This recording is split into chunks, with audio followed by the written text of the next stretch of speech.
India में stock market में हजारों लोग करोड़ों लोग पैसा लगा रहे हैं, लेकिन सच क्या है कि यहाँ पर ज्यादातर लोग है ना पैसा गवाते हैं, बनाते नहीं है। लेकिन हर लोग है ना स्टॉक मार्केट का नाम जानते हैं, लेकिन उनको स्टॉक मार्केट की सच्चाई नहीं पता कि स्टॉक मार्केट एक्चुअली में है। लोगों को ये भी नहीं पता होता है कि स्टॉक मार्केट में पैसा बनता कैसे और लूज कैसे होता है। यदि आप भी स्टॉक मार्केट में बिगिनर हो या फिर पहले बार स्टॉक मार्केट का नाम सुना हो या फिर आपको लगता है कि स्टॉक मार्केट एक गेमलिंग है या फिर एक सट्टा है, तो एक वीडियो ना सब कुछ क्लियर कर देगा। क्योंकि इस वीडियो में आपको मैं बताने वाला कि स्टॉक मार्केट क्या है और ये कैसे काम करता है। बस आपको क्या करना है कि वीडियो को अंत तक देखना, आपको सब कुछ क्लियर हो जाएगा। जब भी स्टॉक मार्केट की बात होती है कहीं भी, तो लोगों के दिमाग में एक ही चीज आती है कि यार ये तो सट्टा है, गेमलिंग है और यहाँ पर तो पैसा डूबना तय है। और ये काफी हद तक सही भी है, क्योंकि यहाँ पर 90% लोग है ना पैसा गवाते हैं और इसके पीछे बहुत कारण है पैसा गवाने के, एक कारण नहीं है। लेकिन दोस्तों जो प्रॉब्लम है ना वो स्टॉक मार्केट में नहीं, वो है नॉलेज की कमी। तो पहले हम समझते हैं कि स्टॉक मार्केट क्या है। दोस्तों हम एक सिंपल एग्जांपल के साथ शुरू करते हैं। मान लो आप एक चाय की दुकान स्टार्ट करते हैं, लेकिन उस चाय की दुकान को स्टार्ट करने के लिए आपको टोटल बजट की जरूरत है 1 लाख, लेकिन आपके पास अभी जो बजट है वो है 50,000। अब आप सिंपल लैंग्वेज में समझो कि आप 50,000 कहीं से जुगाड़ करोगे, यानी किसी से उधार लोगे। तो आप उस बंदे से इंटरेस्ट के हिसाब से उधार ले सकते हो, यानी कि 10%, 20%, 30%। या फिर क्या कर सकते हो, जो आप दुकान स्टार्ट करना चाहते हो चाय की, उसमें आप उसको ना ओनरशिप दे सकते हो, यानी कि भाई 50,000 मैं लगा रहा हूँ, 50,000 तू लगा दे मेरी दुकान में,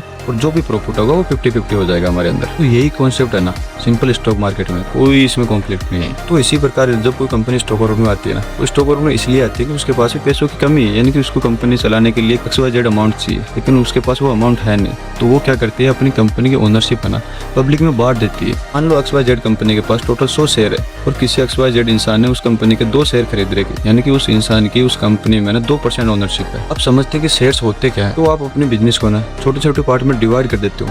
तो आप जितने पार्ट में डिवाइड करते हो ना उस कंपनी के बिजनेस को, उनको बोलते हैं हम शेयर्स। मतलब जिसने भी उस कंपनी के शेयर्स खरीदा उस कंपनी का वो ओनर बन गया। तो अभी नेक्स्ट पार्ट में हम समझते हैं कि स्टॉक मार्केट कैसे काम करता है। तो अब यहाँ पर है ना होते हैं एंट्री एक्सचेंज की। तो इंडिया में 2 सबसे बड़े एक्सचेंज है, NSE और BSE, नेशनल स्टॉक एक्सचेंज और बॉम्बे स्टॉक एक्सचेंज। और इन 2 प्लेटफॉर्म पे ना लोग शेयर्स को खरीदते हैं और बेचते हैं। लेकिन एक इंटरेस्टिंग बात यहाँ पर यह है कि आप डायरेक्ट किसी कंपनी से शेयर्स नहीं खरीदते हो। यदि आप शेयर्स खरीदते हो या बेचते हो तो आप दूसरे लोगों से खरीदते हो या फिर बेचते हो। मतलब ये एक जगह है जहाँ पर बायर्स और सेलर दोनों एक जगह मिलते हैं आपको। सबसे इंटरेस्टिंग पार्ट है कि प्राइस अप एंड डाउन क्यों होता है। तो इसके पीछे का सिंपल लॉजिक है डिमांड और सप्लाई का। जब ज्यादा लोग है ना किसी कंपनी के शेयर्स को खरीदना चाहते हैं तो प्राइस ऊपर जाती है, ज्यादा लोग जब बेचना चाहते हैं तो प्राइस डाउन जाता है। बट लोग खरीदते क्यों? लोग इसलिए खरीदते कि उनको लगता है कंपनी फ्यूचर में ऊपर जाएगी। और लोग बेचते क्यों? क्योंकि उनको लगता है कंपनी है ना फ्यूचर में डाउन जाएगी किसी भी अन्य रीजन के कारण, या कोई भी रीजन हो सकता है। जैसे कोई कंपनी अच्छा प्रॉफिट दिखा रही है या कोई नया प्रोडक्ट लॉन्च कर रही है ना, तो लोगों को लगता है कि कंपनी ना फ्यूचर में ऊपर जाएगी और वो अपने एनालिसिस के अकॉर्डिंग है ना शेयर्स को खरीदना स्टार्ट कर देते हैं और शेयर्स की प्राइस है ना ऊपर जाना स्टार्ट कर देती है। तो यदि आप स्टॉक मार्केट में नए आए हो तो आपको क्या करना चाहिए? तो सबसे पहले आपको स्टॉक मार्केट को सब कुछ सीखना चाहिए। स्टॉक मार्केट क्या होता है, कैसे काम करता है, कैंडल्स क्या होती है, यानी कि ओवरऑल स्टॉक मार्केट जो बेसिक ज्ञान है उसको सीखो और फिर आप स्टॉक मार्केट में एंट्री लो। जो सबसे बड़ी गलती जो लोग करते हैं वो क्या करते हैं, जल्दी पैसा चाहते हैं स्टॉक मार्केट। तो इस गलती से अवॉइड करो और एक तो आप पेशेंस रखो और लॉन्ग टर्म में सोचो। सबसे बेस्ट है यहाँ पर अपने इमोशंस को ना